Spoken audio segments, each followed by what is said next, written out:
నాగర్ కర్నూలు జిల్లా కుమ్మెర విలేజ్ లో ఏదైతే మల్లికార్జున స్వామి దేవాలయం దర్శించుకుంటున్న ఒక చాకలి ఫ్యామిలీ మీద ఆ ఊరి సర్పంచ్ దాడి చేయడం జరిగింది. ఈ దాడిలో 2 నెలల చిన్నారి పాప మృతి చెందడం జరిగింది.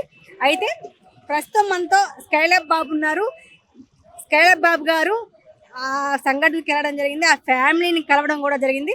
అసలు ఏం జరిగింది లోతుగా విశ్లేషిద్దాం. సార్ నమస్తే. నమస్కారం. మీరు అక్కడికి వెళ్ళడం జరిగింది, అసలు ఈ ఇష్యూ ఏంటి సార్? నాగర్ కర్నూలు జిల్లా కేంద్రానికి 10 కిలోమీటర్ల దూరంలో కుమ్మెర గ్రామం ఉంది. ఆ గ్రామంలో మల్లయ్య జాతర అనేటువంటిది ప్రతి ఏడాది ఈ టైంలోనే జరుగుతుంది. ఆ గ్రామంలో ఉన్నటువంటి గణేష్ అంటే చంద్రకళ కుటుంబం రజక కుటుంబం.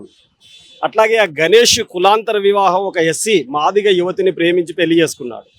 గణేష్ అక్కయ్య కీర్తి అనేటువంటి ఆమె మాల సామాజిక తరగతికి సంబంధించినటువంటిది. అంటే ఆ కుటుంబం కులాంతర వివాహాలు చేసుకున్నటువంటి కుటుంబం. అట్లాగే ఆ కుటుంబం ఒక చిన్న పూరి గుడిసె ఉన్నటువంటి పరిస్థితి ఉంది. సెంటు గుంట భూమి వాళ్ళకి లేదు. చాలా పేద కుటుంబం, నిరుపేద కుటుంబం. ఆ కుటుంబం నుంచి వచ్చినటువంటి వాళ్ళు వాళ్ళ తల్లి గతంలో దేవదాసి పని చేసేది. దీనివల్ల ఆ ఊర్లో అందరూ చిన్న చూపు చూడటం, అందులో అగ్రకులాలకు ఉన్నటువంటి రెడ్డి సామాజిక తరగతికి చెందినటువంటి వాళ్ళు మరింత వివక్ష పాటించడం అనేటువంటిది జరుగుతూ వచ్చింది. ఇటీవలి కాలంలో చాలా కాలం వాళ్ళు ఊరికి దూరంగా ఉన్నారు. ఈ మధ్యలో మల్లయ్య జాతర మన ఊరిలో జరుగుతుంది కదా అని చెప్పేసి దేవుని గుడి దగ్గరికి 18వ తారీఖు రోజున వెళ్ళారు.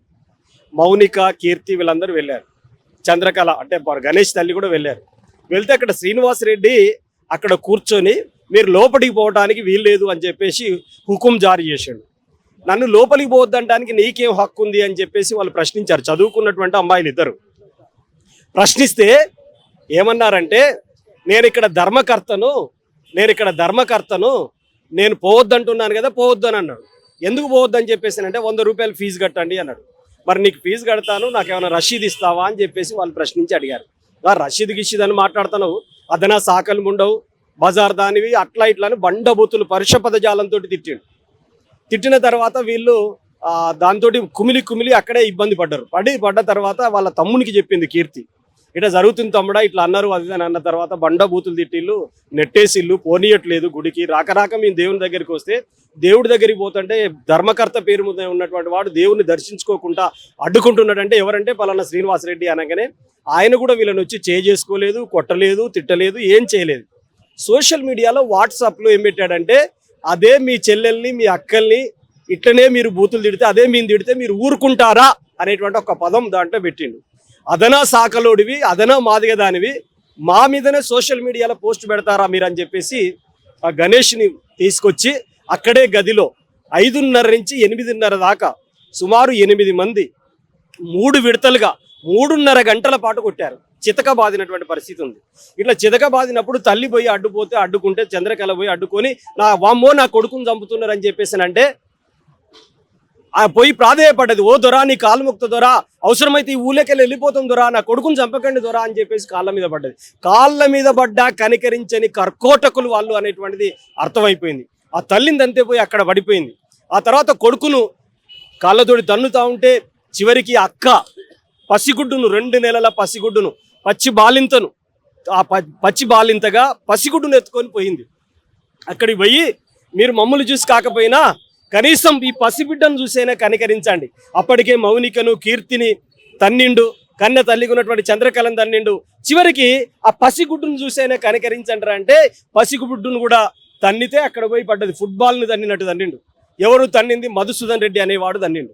తన్నిన తర్వాత వీళ్ళు పోయి వాళ్ళ తండ్రి ఉరుకుతా ఉంటే మొత్తం మీద పడి పోయేసరికి పసిబిడ్డ అక్కడే కాళ్ళతోటి తన్నడం దూరం పడ్డది. దూరం పడ్డ మీద 8 మంది పోయి కాళ్ళతోటి తొక్కిళ్ళు. పసిగుడ్డు మీద 8 మంది కాళ్ళతోటి తొక్కితే ఎట్లుంటది? ప్రాణం పోయింది. ఏమిటి కారణం? ఎందుకు ఇదంతా జరుగుతుంది అని చెప్పేసి అంటానికి ఒకటే స్పష్టం. అక్కడ రెడ్డి కుటుంబాల సంఖ్య ఎక్కువ, రజకులు అత్యంత పేదవాళ్ళు, కుల వివక్షను అనుభవిస్తున్నారు, దళితులు కుల వివక్షను అనుభవిస్తున్నారు. ఇట్లాంటి అఘాయిత్యాలు అక్కడ జరుగుతున్నాయి. వీటికి పోలీసుల యొక్క పాత్ర చూస్తే చాలా దారుణంగా ఉంది. ప్రత్యేకించి DSP CI Ashok Reddy, DSP Srinivasu, అట్లాగే ఎస్ఐ గోవర్ధన్, వీళ్ళు ముగ్గురి పాత్ర చూస్తే బాధితులు మాకు అన్యాయం జరిగిందని చెప్పి మొట్టమొదటిసారిగా 18వ తారీఖు రోజు ఘటన జరిగితే పిటిషన్ పెడితే వీళ్ళ పిటిషన్ ఆపి వాళ్ళే ఒక పిటిషన్ పెట్టిళ్ళు. ఈ తోపులాటలో వాళ్ళకి ఏదో గీరకపోయిందని చెప్పి మా తలకాయల బగలగొట్టిందని చెప్పి వాళ్ళు ఒక్కడే మొగోడు ముగ్గురు ఆడోళ్ళు కలిసాట ఈ తలకాయ బగలగొట్టిల్లు అనేటువంటి కేసు పెడితే అది ముందు ఎఫ్ఐఆర్ చేసిళ్ళు పోలీసులు. బాధితులు పసిగుడ్డును చచ్చిపోతే వాళ్ళ మీద దౌర్జన్యం జరిగితే తాకరాని చోట్ల తాకితే చాలాసార్లు తన్నితే నానా బూతులు తిడితే వాళ్ళ మీద కేసులు లేవు. ఎందుకని పెట్టలేదు వాళ్ళ మీద కేసు పెట్టండి అని అడిగితే హైకోర్టు మన నాగర్ కర్నూలు కోర్టు పర్మిషన్కు లెటర్ పెట్టిండు. ఆ లెటర్ మీద ఏం సంతకం లేదు. మేము డిఎస్పీని నిలదీసి అడిగినాం, ఏమంటే డిఎస్పీ గారు ఎఫ్ఐఆర్లు 2 పెట్టినాం అంటున్నావు కదా, ఆ 2 ఎఫ్ఐఆర్లు పట్టుకురాపో అంటే ఒకటే ఎఫ్ఐఆర్ చూపెట్టిండు, మిగతాది కోర్టుకు అప్లై చేసిన కాగితం చూపెట్టిండు. అంటే బాధితుల మీదనో కేసులు పెట్టారు, నిందితుల మీదనో కేసు పెట్టలేదు. ఆ తర్వాత పోరాడిన తర్వాత పసిగుడ్డు చనిపోయిన తర్వాత అన్ని సామాజిక ప్రజా సంఘాలు పోట్లాడిన తర్వాత అప్పుడు ఎఫ్ఐఆర్ చేశారు. ఎఫ్ఐఆర్ చేసి అందరిని 8 మంది దాంట్లో పేరు ఇచ్చారు. తుకారాం రెడ్డి, శ్రీకాంత్ రెడ్డి, సతీష్ రెడ్డి, అట్లాగే శ్రీనివాస్ రెడ్డి, మధుసూదన్ రెడ్డి, కన్నిరెడ్డి, ఇట్లా మొత్తం 8 మంది పేర్లు వాళ్ళు ఇస్తే 3 మాత్రమే అరెస్ట్ చేసిళ్ళు. ఇంకొక ఆయనను అబ్స్కానింగ్లో చూపించిళ్ళు. మరి మిగతా 4 సంగతి ఏమిటి? ఆ మిగతా 4 ఎప్పుడు అరెస్ట్ చేస్తారో చెప్పమని అంటే చేస్తాం అంటున్నాడు. లేదు 24 గంటల్లో నువ్వు ఇక్కడ అరెస్ట్ చేస్తావా, మేము ఇక్కడి నుంచి పోవని చెప్పి సుమారు 1000 మంది కేవీపీఎస్తో పాటు అనేక సామాజిక ప్రజా సంఘాలు అనేక మంది వచ్చి పెద్ద ఎత్తున అక్కడ గొడవ చేయడం ద్వారా ఆ 8 మందిని అరెస్ట్ చేస్తామని చెప్పి అప్పుడు చెప్పాడు. కానీ ఇప్పటికీ అరెస్ట్ చేయలేదు. మా డిమాండ్ ఏమిటంటే, మీ అందరికీ తెలుసు కదా, రాష్ట్రంలో ఈ ఘటనలన్నీ జరుగుతున్నాయి, చాలా పెద్ద సంఖ్యలో జరుగుతున్నాయి. 143 కుల దురహంకార హత్యలు జరిగినాయి. రాష్ట్రంలో ఉత్తర తెలంగాణలో 200 గ్రామాల్లో వీడీసీల పేరు మీద సాంఘిక బహిష్కరణలు కొనసాగుతున్నాయి. దళితుల మీద దాడులు దౌర్జన్యాలు జరుగుతున్నాయి. రజకుల మీద ఈ రకమైనటువంటి దౌర్జన్యాలు కొనసాగుతున్నటువంటి పరిస్థితి ఉంది. రాష్ట్రంలో అత్యాచారాలకు నిలయంగా మారిపోయింది, హత్యలకు నిలయంగా మారిపోయింది. ఈ పరిస్థితులలో ముఖ్యమంత్రి గారు ప్రజాపాలన అని చెబుతున్నప్పుడు ఈ సాంఘిక బహిష్కరణలు ఎందుకు జరుగుతున్నాయి, ఈ కుల దురహంకార హత్యలు ఎందుకు జరుగుతున్నాయి, ఈ అగ్రకుల అహంకారం ఇంత ఎందుకు పెచ్చమిరుతుందంటానికి 2 ముఖ్యమైనటువంటి కారణాలు. ఇటీవల కాలంలో మీరు చూశారు, ఈ రాష్ట్రంలో మత విద్వేషాలు రెచ్చగొట్టడానికే కొన్ని మీడియా ఛానళ్లు పనిచేస్తూ ఉన్నాయి. కొంతమంది వాళ్ళు మత విద్వేషాలు రెచ్చగొట్టడం ద్వారానే వాళ్ళ పబ్బం గడుపుకుంటున్నారు. ఇటీవల మేడారం జాతరలో కోవా బన్ను విషయంలో అమాయకుడైనటువంటి ఒక ముస్లిం పైన మత ఉన్మాదం చెలరేగినటువంటి పరిస్థితిని చూసాం. మరి అక్కడ మతాన్ని చూసినటువంటి వాళ్ళకి వీళ్ళందరూ కనపడతలేదా? ఆ ప్రియా చౌదరి, ఆ బాలాజీ గౌడ్లకి పసిగుడ్డు ప్రాణం గాలిలో కలిసిపోతే మీ కళ్ళు లేవా? కళ్ళు లేని కబోజిగా ఉన్నారా? మీరు ఎందుకు చూపించట్లేరు? రాధా మనోహర్ లాంటి వాళ్ళు, లలిత్ కుమార్ లాంటి వాళ్ళు, చాలా మంది వంకర సుంకర మౌనిక లాంటి వాళ్ళు, వీళ్ళందరూ ఎటువైర్లు? వీళ్ళందరూ ఎక్కడ వైర్లు? వీళ్ళందరూ ఈ విద్వేషాలు రెచ్చగొట్టడం ద్వారానే, చిన్నజీయర్ స్వామి లాంటి వాళ్ళు కులాలు ఉండాలని చెప్పడం ద్వారానే, చిన్నజీయర్ స్వామి లాంటి వాడు ఏ కులంలో ఆ కులం వాడే బతకాలి, ఏ కులం వాడి పని వాడే చేయాలని చెప్పడం వల్లనే కదా ఇట్లాంటి అఘాయిత్యాలు జరిగేది. అంటే సామాజిక మాధ్యమాల్లో కుల మత విద్వేషాలు చిమ్ముతున్నటువంటి వాళ్ళ యొక్క ప్రభావం ఈరోజు అగ్రకుల దురహంకారాల మీద పడుతుంది. వాళ్ళు అదే రూపంలో ఈరోజు వివక్ష, దాడులు, దౌర్జన్యాలకు ఒడిగడుతున్నటువంటి పరిస్థితి ఉంది. ఇక్కడ మనం 2 విషయాలు చూడాలి. ఎస్సీ ఎస్టీ అత్యాచార నిరోధక చట్టంతో పాటు హత్యా నేరం కింద కేసు నమోదు చేసి శిక్షించాలి. ఎందుకంటే మౌనిక ఒక దళిత బిడ్డ, ఆమె మీద దాడి జరిగితే, ఆమె మీద దౌర్జన్యం జరిగితే ఎస్సీ ఎస్టీ అట్రాసిటీ కేసు వర్తిస్తుంది. ఎస్సీ ఎస్టీ కేసు వర్తించింది అన్న తర్వాత ఇమ్మీడియట్లీ జరగాల్సిన పని కలెక్టర్ గారు కుమ్మెర గ్రామాన్ని, ఆ బాధిత కుటుంబాన్ని సందర్శించాలి. అట్లాగే జిల్లా ఎస్పీ సందర్శించాలి, లోకల్ మెజిస్ట్రేట్ ఎంఆర్ఓ సందర్శించాలి. ఇవేవీ జరగలేదు. అంటే చట్టాన్ని కలెక్టరు, ఎస్పీ, ఎంఆర్ఓ వీళ్ళందరూ ఉల్లంఘించారు. పోలీసులు ఆ హంతకులకు వంత పాడితే ఈరోజు అధికారులు మాత్రం ఏమాత్రం సపోర్ట్ చేయలేదు. ఈరోజు బీజేపీ నేతలు ఉన్నారు, ఎక్కడ మాట్లాడతలేరు. రామచంద్రరావుది అదే జిల్లా, ముఖ్యమంత్రిది అదే జిల్లా. ముఖ్యమంత్రి నోరు విప్పట్లేడు, ముఖ్యమంత్రి పల్లెత్తు మాట మాట్లాడట్లేడు. ముఖ్యమంత్రి గారు ఇంతకుముందు మీ అందరికీ తెలుసు, చిలుకూరి బాలాజీ స్వామి టెంపుల్లో రంగరాజన్ మీద దాడి జరిగింది అనగానే ఒక ఎమ్మెల్యేను పంపిండు. ఆయన ఫోన్లో మాట్లాడి, అయ్యగారు పంతులయ్య గారు మీకు ఏమైనా అయిందా అని చెప్పేసి వేడుకున్నాడు. మరి నీ జిల్లాలో, నువ్వు పుట్టినటువంటి జిల్లాలో ఒక పసిబిడ్డని అత్యంత క్రూరంగా, మానవత్వం మంట కలిపే విధంగా ఇంత దారుణంగా హత్య చేస్తే ఎందుకు మాట్లాడతలేవు? నీ సామాజిక తరగతి, చంపిన వాళ్ళ సామాజిక తరగతి ఒకటే అని చెప్పేసి ముఖ్యమంత్రి ఏమన్నా భావిస్తున్నాడా? ఇది తేలాల, ప్రజలకు మొత్తం తెలియజేయాలి. అందుకని నేను చెప్పదలుచుకున్నది ఒకటే, బీజేపీ వాళ్ళు రోజు మత విద్వేషాలు రెచ్చగొట్టేటువంటి పనులు, హిందూ ముస్లిం పంచాయతీ, హిందూ క్రిస్టియన్ పంచాయతీ, చేస్తున్నారు. ఒక అగ్రకుల హిందువు నిమ్నకుల హిందువును చంపితే వీళ్ళ అడ్రస్ ఎందుకు లేదు, వీళ్ళు ఎందుకు మాట్లాడతలేరు, వీళ్ళు ఎందుకు రోడ్డు ఎక్కట్లేరు? మీరు పసిబిడ్డ తరపున ఉంటారా, అగ్రకుల పెత్తందారుల తరపున ఉంటారా? బీజేపీ వాళ్ళు తేల్చాలి, మాట్లాడాలి. మత విద్వేషాలు రెచ్చగొట్టేటోళ్ళు మాట్లాడాలి, ఇప్పుడు మాట్లాడతలేరు. ముఖ్యమంత్రి కూడా ఇప్పటి వరకు ఎందుకు స్పందించట్లేరంటే వాళ్ళంతా మా సామాజిక తరగతి కాబట్టి మా వాళ్ళు ఏం చేసినా మేము నోరు మూసుకొని ఉంటాం, మేము ఉపేక్షిస్తాం, మేము కళ్ళు చూసి చూడనట్టుగా ఉంటాం అన్నట్టుగా వ్యవహరిస్తున్నారు. అట్లాగే నాగర్ కర్నూలు ఎంపీ కూడా ఒక దళిత బిడ్డ మల్లూరు రవి, ఆయన మాట్లాడుతున్నాడు. డిఎస్పీతో మేము చర్చలు జరుపుతున్నప్పుడే మల్లూరు రవి గారు డిఎస్పీకి ఫోన్ చేశాడు. ఏమన్నాడయ్యా మల్లూరు రవి, ఏం డిఎస్పీ సాబ్ ఏమిటి ఆ కేసు, ఇంతమంది ఆఫీస్ దగ్గరికి వచ్చి ఏంటిదంటే చాలా సంఘాలు హైదరాబాద్ నుంచి కూడా చాలా మంది వచ్చారు సార్ అని చెప్పిన తర్వాత ఏమన్నాడు, కాస్త చూసి చూడు, ఏమన్నాడు, చూసి చెయ్యండి అన్నాడు. ఏం చూడాలి? మల్లూరు రవి గారిని నేను డిమాండ్ చేస్తా ఉన్నా, ఏం చూడాలి? అగ్రకుల పెత్తందారుల వైపు చూసి పసిబిడ్డను చంపినా పర్వాలేదు అనేది చూడాలా? పసిబిడ్డను చంపారు కాబట్టి ఏ డిఎస్పీ సాబ్ ఆ 8 మందిని పట్టుకురావా అని చెప్పేసి ఎంపీ ఆర్డర్ ఇవ్వచ్చు కదా. అక్కడ ఎమ్మెల్యే అక్కడ ఎమ్మెల్సీకి ఈ చంపిన వాళ్ళకు రక్త సంబంధం ఉంది కాబట్టి ఇంకో జాప్యానికి ఇదొక కారణం అవుతుంది. అందుకే నేను తెలంగాణ పౌర సమాజానికి చేతులెత్తి నమస్కరించి చెప్తున్నది ఒకటే, పసిబిడ్డను హత్య చేసినటువంటి కర్కోటకుడు, మానవ మృగం, అమానవీయుడు ఎందుకు ఈ దేశంలో, ఈ దేశమంతా కూడా వాడిని చూస్తే సిగ్గుతో తలదించుకోవాలి. మేము ఎక్కడ ప్రయాణం చేసినా చాలా మంది అంటున్నారు, అయ్యో బిడ్డ 2 నెలల పసిపాపం చంపిండా, వాడు మనిషా పశువా అని చెప్పేసి ప్రతి ఒక్కరు అంటున్నారు. అమాయకమైనటువంటి ప్రజలు అనేక మంది ఇట్లా అంటున్నప్పుడు ముఖ్యమంత్రికి సోయి రావట్లేదా? ఒక ప్రెస్ కాన్ఫరెన్స్ పెట్టి ఖండించలేడా? ఈ ముఖ్యమంత్రి కాదు ఉప ముఖ్యమంత్రి వీళ్ళందరూ ఏం చేస్తున్నట్టు, ఈ రాజకీయ పార్టీలలో ఏం చేస్తున్నట్టు? ఇటీవల కాలంలో కొన్ని పార్టీలకు సంబంధించిన నాయకులు అక్కడికి పోయారు. ఈ నిన్ననే సిపిఎం రాష్ట్ర కార్యదర్శి జాన్ వెస్లీ గారు పోయారు, విశారదన్ గారు, తీన్బార్ మల్లన్న గారు, చాలా మంది వెళ్ళారు అక్కడికి. కానీ ప్రముఖ రాజకీయ పార్టీలు ఉన్నాయి కదా, వాళ్ళందరూ ఎందుకు పోవట్లేరు? అధికార యంత్రాంగం ఎందుకు స్పందించట్లేరు అంటే అగ్రకుల పెత్తందారులకి కొమ్ము గాయటానికి ఈ పాలక వర్గాలు పనిచేస్తూ ఉన్నాయి. కానీ ఎప్పుడైనా గుర్తుపెట్టుకోవాలి, ఈరోజు నిమ్న కులాల్లో ఉన్నటువంటి వాళ్ళందరూ సంఘటితమవుతారు. ఈ ఆర్థిక దోపిడీకి వ్యతిరేకంగా, సామాజిక పీడనకు వ్యతిరేకంగా ఖచ్చితంగా పోట్లాడతాడు.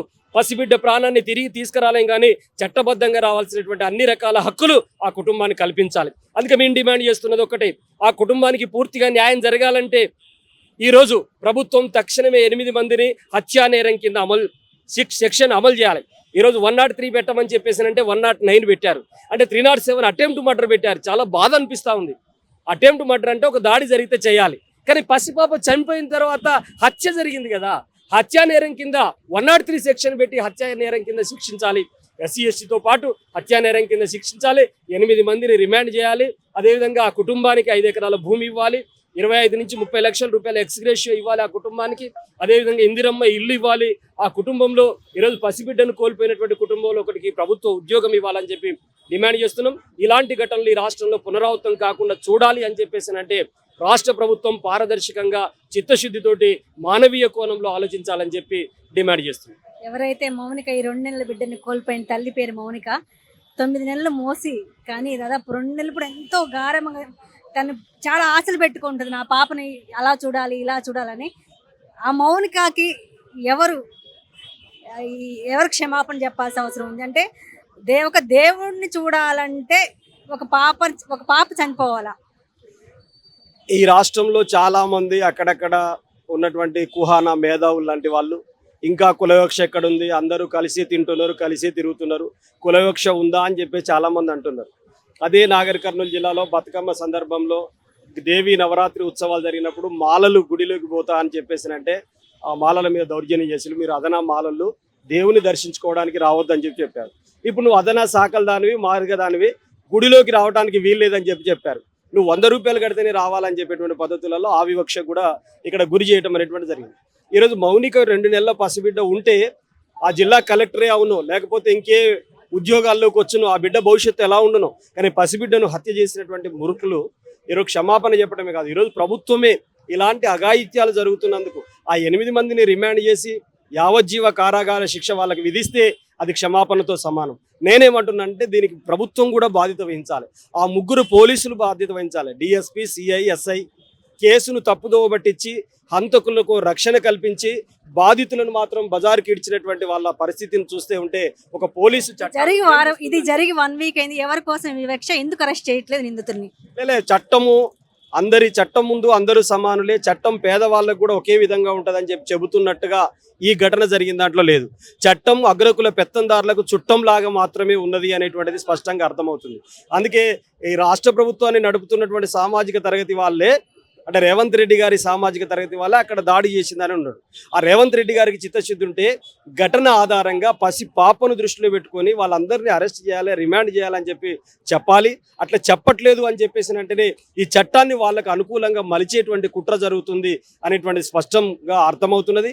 ఇప్పుడు మౌనికకి గణేష్ కుటుంబానికి న్యాయం జరగాలి అని చెప్పేసి అంటే ప్రభుత్వం నుంచి చిత్తశుద్ధితోటి ఆ కుటుంబాన్ని ఆదుకోవడానికి కావాల్సిన అన్ని రకాల చర్యలు తక్షణమే చేపట్టాలి.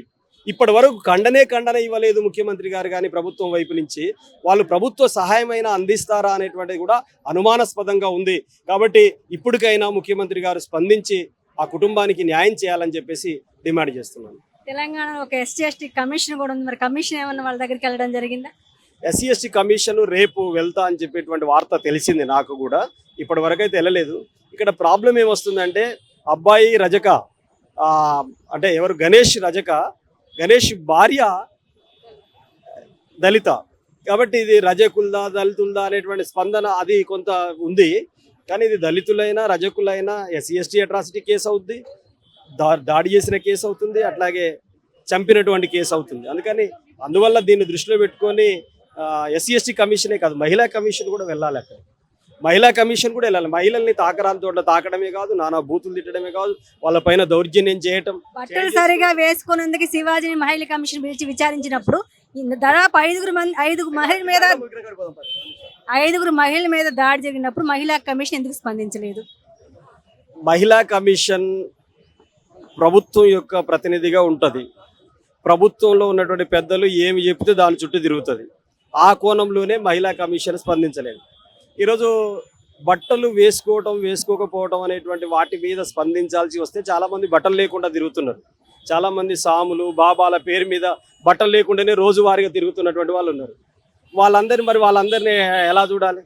స్త్రీ మాత్రం గిట్లా ఉండాలి, పురుషుడు మాత్రం ఎట్లా ఉన్నా పర్వాలేదు అనేటువంటి స్త్రీని అణిచివేసేటువంటి సంస్కృతికి ప్రతినిధిగా మాట్లాడుతున్న వాళ్ళు అట్లా మాట్లాడుతున్నారు. మహిళా కమిషన్ కూడా ప్రభుత్వంలో ఉన్నటువంటి పెద్దలకు వత్తాసు పలికే విధంగా ఉండాలి తప్ప అక్కడ జరిగిన ఇన్సిడెంట్ ఆధారంగా కాకుండా ప్రభుత్వ అధినేతల యొక్క ఆదేశానుసారం పనిచేస్తే అన్యాయం మీద పోట్లాడేటువంటి మహిళా కమిషన్గా ఉండదు. అధికారులు చెప్పినట్టుగా వినేటువంటి, లేకపోతే ఆ ప్రభుత్వ అధినేతలు చెప్పినటువంటి కమిషన్గా ఉంటుంది అనేటువంటిది మనం స్పష్టంగా అర్థం చేసుకోవచ్చు.